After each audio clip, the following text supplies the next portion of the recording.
Shri Vaibhav Varnekar, honourable secretary ದೈವಜ್ಞ jewellery association Belagavi, ಇವರನ್ನು ಪ್ರಾಸ್ತಾವಿಕ ಭಾಷಣಕ್ಕೆ ನಾನು ಆಹ್ವಾನಿಸಲಿದ್ದೇನೆ. ದಯವಿಟ್ಟು ಎಲ್ಲರೂ ಚಪ್ಪಾಳೆಯ ಮೂಲಕ ಅವರನ್ನು ವೇದಿಕೆಗೆ ಬರಮಾಡ್ಕೊಳ್ಬೇಕು ಅಂತ ಕೇಳ್ಕೊಳ್ತಾ ಇದ್ದೀನಿ. बोलो भारत माता की। नमस्कार, good morning, Suprabhatam.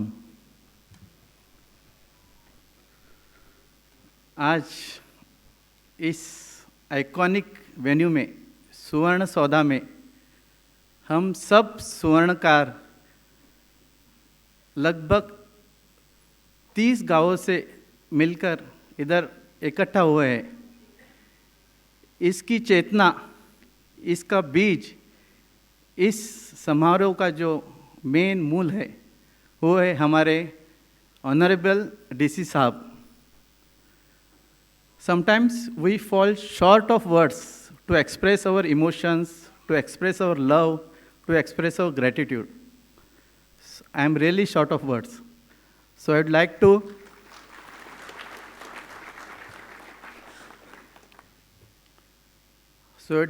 just salute him heartily. DC Sahab, please accept my salute.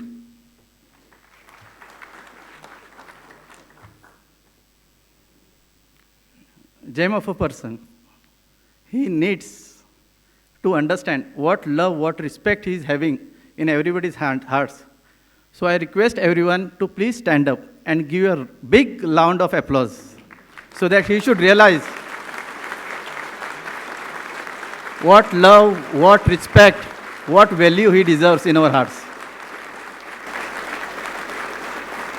वैभव जी कभी कभार थोड़ा ज़्यादा कर देते हैं। Thank you so much. So it's pure, sir.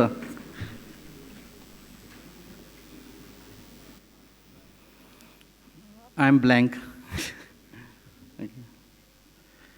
हम सब सुवर्णकार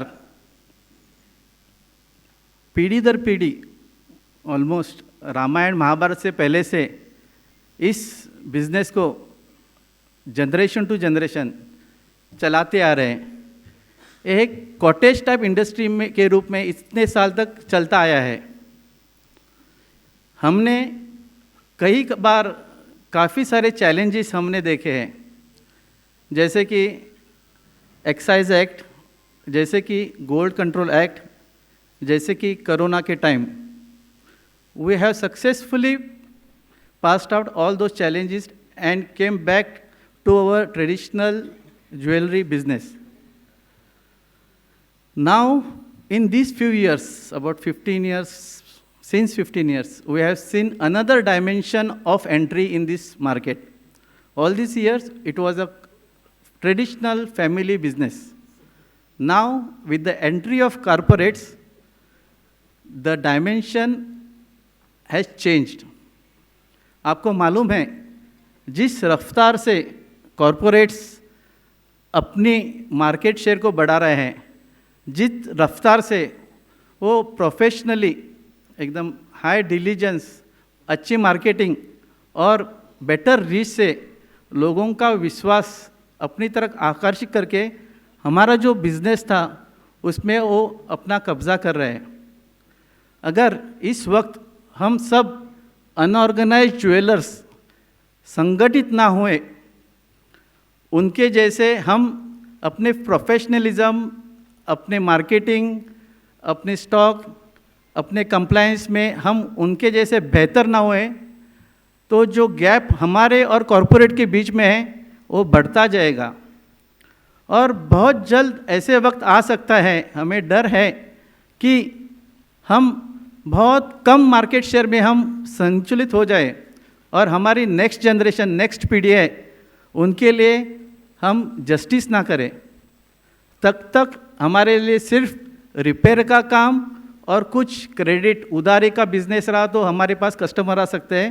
नहीं तो जैसे आपने देखा, जैसे फैमिली डॉक्टर थे, दे ऑलमोस्ट डिसअपियर्ड और हम सब अब स्पेशलिस्ट के साथ जाते हैं. उसी तरह हमारा पारंपरिक जो बिजनेस इतने सालों से था वो हमारे हाथ से कब निकल जाएगा वो पता नहीं चलेगा.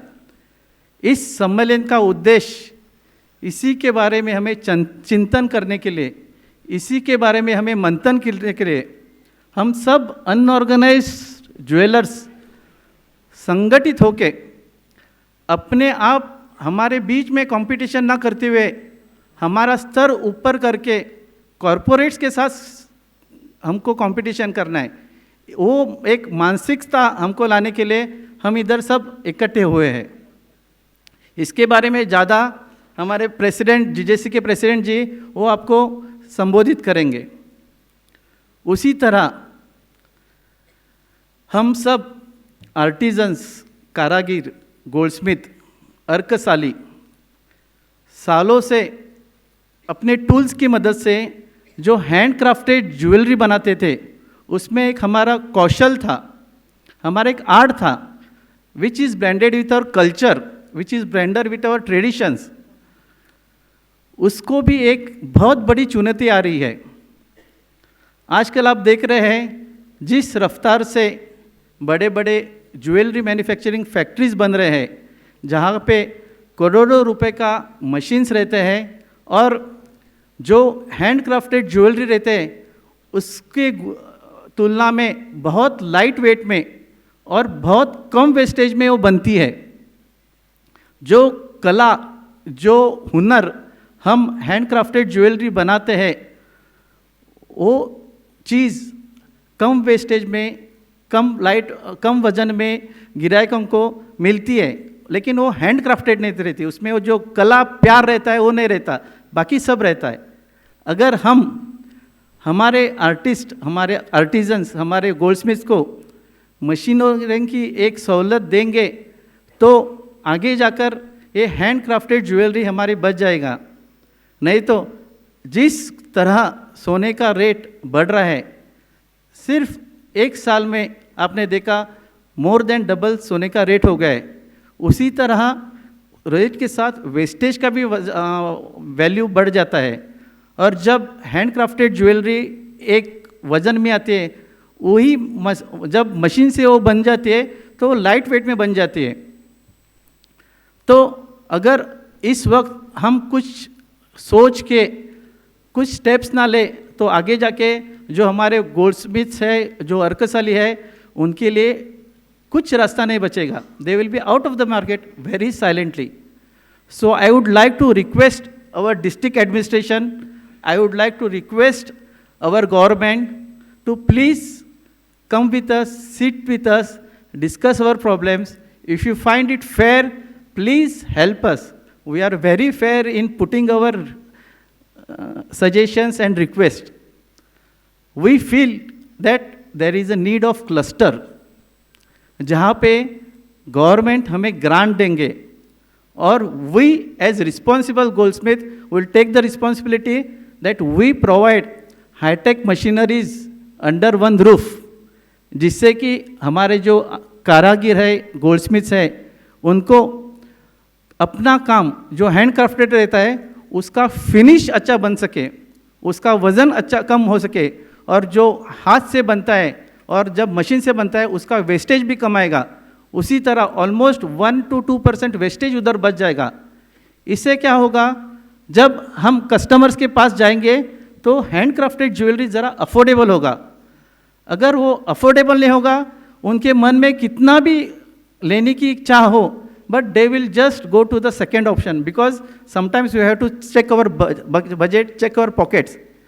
So it's a humble request to Honorable DC Sahib to just look at this matter urgently.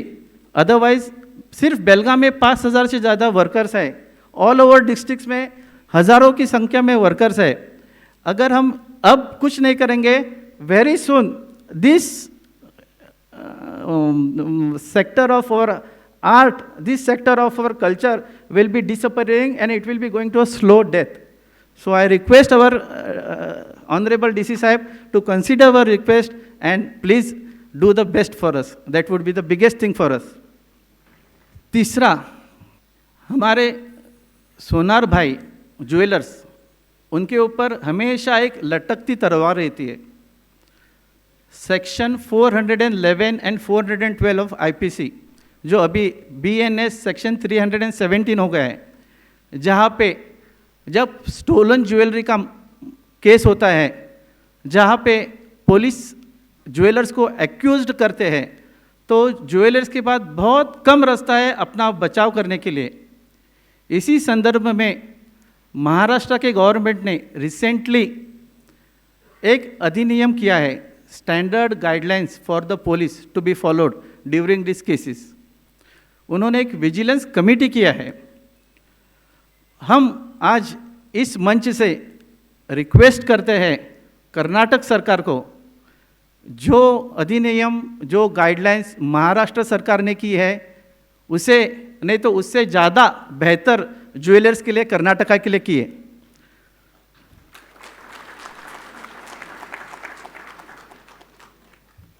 इसके बारे में इन डेप्थ नॉलेज देने के लिए जिसने महाराष्ट्र में ये अधिनियम करने में मेन रोल किया है, वो राजेश रोकड़े जी हमारे साथ हैं। He will guide us much better.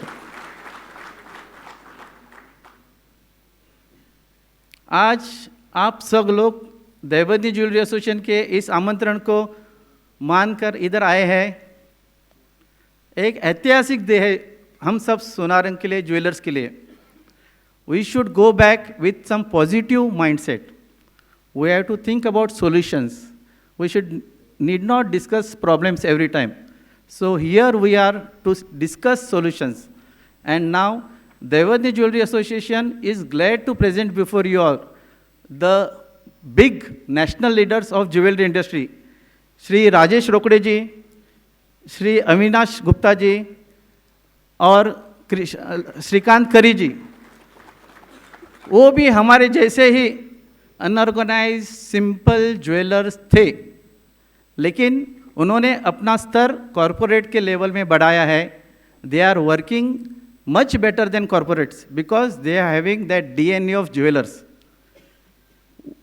If he can do, we can also do. That should be our mind set.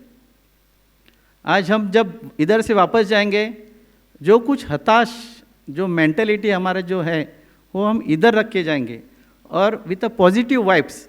जो सरकार से मदद ले सकते हैं वो हम लेंगे, जो एसोसिएशन से मदद ले सकते हैं वो हम लेंगे। एग्जीबिशंस चलते रहते हैं, उसमें आप विजिट करेंगे। लॉजिस्टिक्स की मदद लेंगे, इसके लिए हमने सिक्वेल को रखा है। इंश्योरेंस करके BIS के बारे में आपको जानकारी मिली, उससे हमारे कंप्लायंस लेवल हम बढ़ाएंगे। अपनी प्योरिटी को हम शाश्वत रख के आप कस्टमर्स का ट्रस्ट जीतेंगे और ढेर सारा बिजनेस करेंगे। आप सब ने हमारे इस आमंत्रण को मान दे के अपने सही टाइम पे आके हमें गौरव दिया।